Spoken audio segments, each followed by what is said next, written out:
Just got this bag of watches at the thrift store, and one of these is pretty nice. The bag was like half off, so that'd be $3. But look at this Wittenauer right here.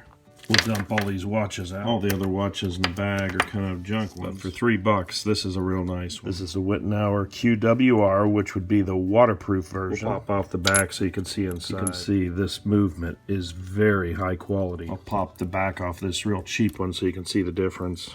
There's a big difference in the quality of these movements. Here we can see there's actually jeweled movement. There's 7 jewels in this one. Now this is still a quartz movement. Push on this button here and remove the crown. Just comes apart real nice. Remove the movement, and the face is in really good shape. The glass on this one is really scratched up. It's real glass, not plastic. When we apply a battery, we can see everything works real nice. There's a second hand moving. We'll clean up the crystal with some cerium oxide. We'll pour out a little bit. We'll add a little bit of water, mix it up into a paste, add some to a cloth.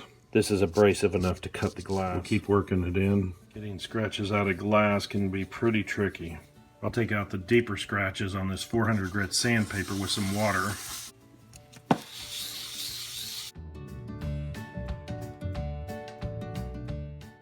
We've got a majority of the scratches out. Now we'll just keep polishing it up. We'll use the cerium oxide and a cloth.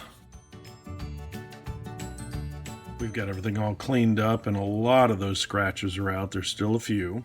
We'll put everything back together. All cleaned up. It's a nice looking watch.